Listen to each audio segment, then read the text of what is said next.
Welcome to the MS Gym podcast, where we give you the tools to live life by design, not by diagnosis. I'm your host, Brooke Slick, and here we go. Hello, everyone. It's Brooke coming to you from my mom cave in Pennsylvania as the COVID-19 pandemic continues to keep us all on lockdown here in the United States as well as around the world. I want to speak for some, but maybe not all of us with MS or chronic illness, when we say that you'll have to excuse us while we calmly lean back into our chairs and watch the rest of the isolated world have a meltdown as they're forced to live through what so many of us were forced to endure for years and continue to live on the daily. Oh, you lost your job? Temporarily? Permanently? Your source of income? Poof! Up in smoke?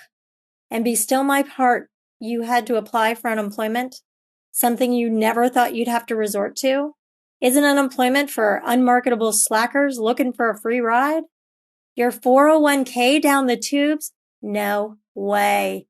You're forced to rearrange all your finances and tap into that 401k or cash out those mutual funds you've been piling up for retirement?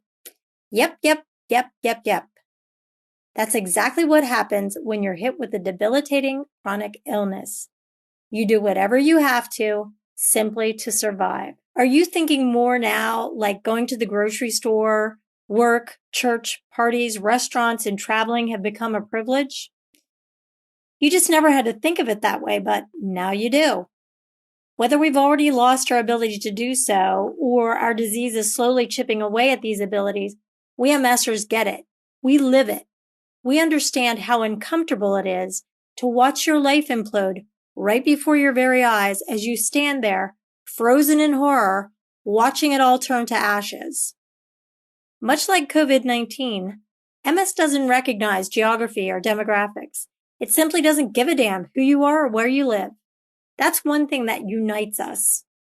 Just as the MS community feels like only another MSer could understand their woes, COVID-19 has become the greatest equalizer of our time. No one is immune, so it's leveled the playing field. You know, there are certain catastrophic landmarks in our lives that will always serve as a marker of a before and after. For an MSer, it's typically life before and after you were diagnosed. There are non-medical landmarks like 9/11. Nothing was the same after 9/11, and nothing will be the same after COVID. But what's different about COVID is it's a global shift. It didn't just happen here in the United States or in Canada, or it happened everywhere. We weren't the only ones affected. The realistic side of me acknowledges that the world has been struck with an unfortunate medical crisis, the worst most of us have ever seen in our lifetime. The spiritual side of me can't help but wonder if the universe, God, whatever spiritual label you favor, has taken drastic measures to stop us all in our tracks, to force us to take the time to reset, reflect, be grateful, to address what needs to be healed in our lives, whether it's our bodies, our relationships, or the earth for that matter. There's a reason why for the first time in 30 years you can see the Himalayan mountains from a distance and the Los Angeles skyline is smog-free. Maybe Mother Earth needed a break too. I don't want to dismiss the financial strife, sacrifices made, and logistical hardships that this monster of a virus has bestowed upon us. For me, it meant a husband who's the primary breadwinner in our household. He couldn't go back to work on April 1st. For my daughter, who's in nursing school and whose husband is still working, it meant having to take classes online from her home.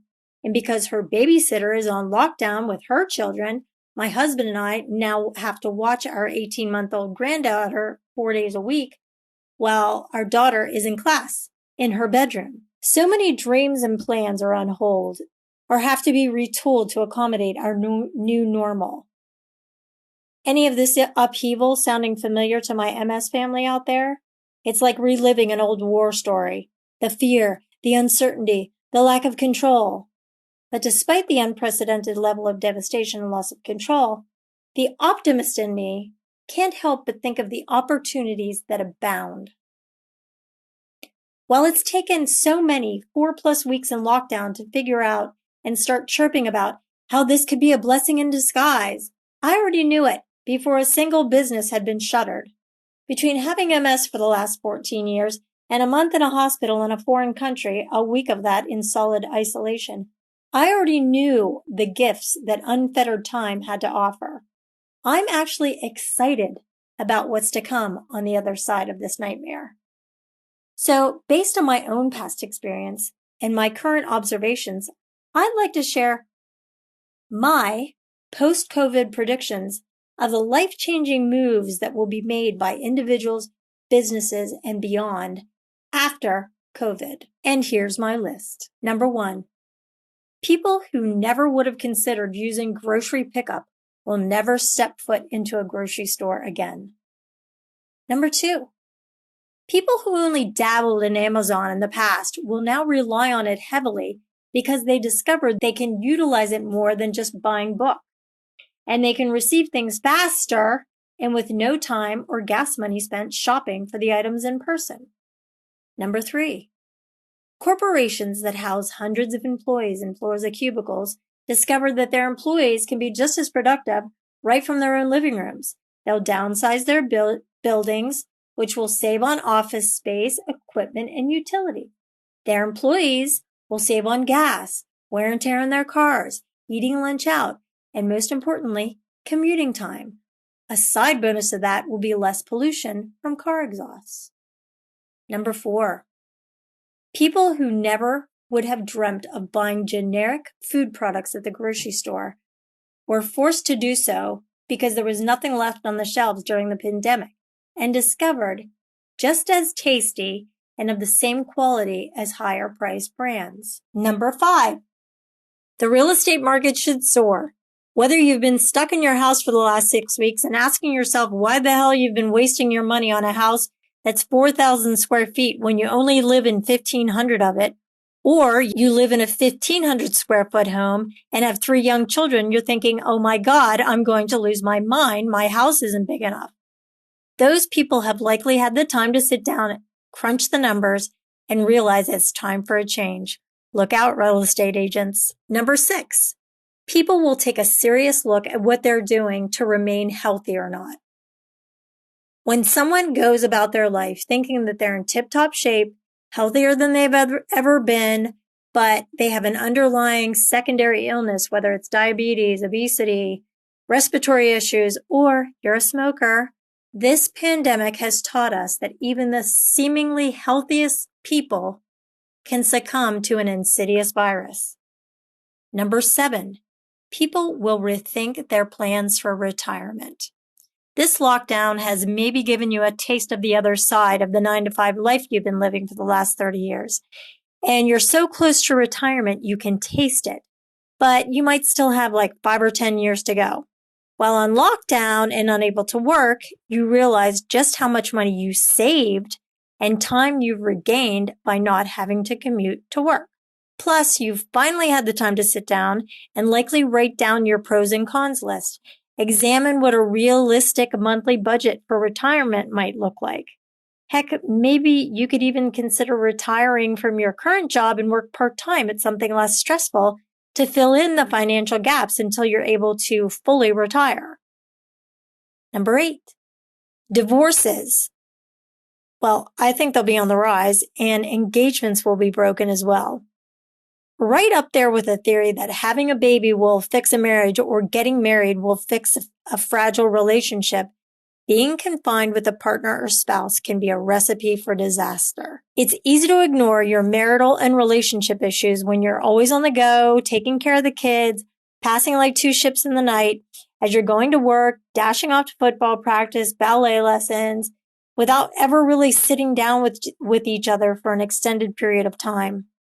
This lockdown and the time to truly examine where things stand with you and your partner can be an eye-opener. Flaws will be exposed. And for you young couples who thought it would be super cute to play house and be in quarantine with your boyfriend or girlfriend, good luck with that. Wait until you find out your beloved trims his toenails with his teeth. Number 9, saving for a rainy day. For anybody out there who ever poo-pooed the notion that You should have 3 months emergency fund set aside in case you lose your job. Guess what? They were right. My guess is there are more than a few people out there saying, I will never put myself in this position again. And you will start socking away some mad money for the next disaster. Lesson learned. Number 10, wills and final arrangements. I predict for will and estate attorneys to be incredibly deluged with COVID-era requests for services. There's nothing like a deadly virus infiltrating every nook and cranny of the planet to get you thinking about what's going on and what will happen with your final affairs after you're gone. I'll throw life insurance agents into this mix as well. Number 11, the internet. There's a certain contingent who've labeled the internet the devil's work since its introduction into our society. It turns out it's been the one constant means of communication for connection with the outside world, education, business, and medicine during this confinement. The one way you could still be educated, run your business, and stay in touch with loved ones through apps like FaceTime, Messenger, and Zoom. People of all ages who had never embraced the cyber world in the past will be forced to do so, and they'll never turn back. It'll be a new way of life for them as well. Number 12, new businesses will emerge. Existing businesses will evolve. Existing businesses will start offering services they offered during the pandemic that they could have been offering all along, but didn't realize there was such a large market for it. Curbside pickup and takeout service are king right now, and not just for restaurants and grocery stores. Customers are going to become accustomed to these conveniences. Number 13, people who finally had the time to do the research on that dream job they've always wanted to start from home will have been granted their wish, and when they go back to their 9-to-5 job, to hand in their resignation. Hooray for time. Number 14, new family traditions will emerge. Whether it's finally having time to teach your children to cook or do laundry, set the table for dinner, or maybe even having dinner at the table all together for the first time in years. Maybe it'll be game night. Cracks in the family dynamic could be mended or have become so fractured that a family recognizes it finally has to be addressed. This is the time to do it, people. And my last prediction, I'd like to think that the U.S. and other countries as well will realize that they must become more self-sustaining. Never again will our countries have to depend on other countries for basic medical equipment and supplies. Then, after each country has the ability to take care of its own, they'll be in a better position to assist other countries who are not able. Think of the airline instructions. During an emergency, you use your mask on yourself first, then you assist your child. That's what I'm thinking about. If you didn't notice yet, the one constant element that shows up throughout my list of predictions, and that will likely have been a key to a large majority of the post-COVID decision-making, has been time. Before COVID, it was always about the time we didn't have to do XYZ. If only I had the time for this. Well, I don't have the time for that. Well, now you've had the time. And I've learned from my own experience with forced early retirement, I know for certain that time is a gift. We've been locked down, sheltered in place, isolated to save lives, to save our neighbor, our grandchildren, your coworker, to collectively save the earthly population. But here's the difference between so many MSrs and the able-bodied world during this time.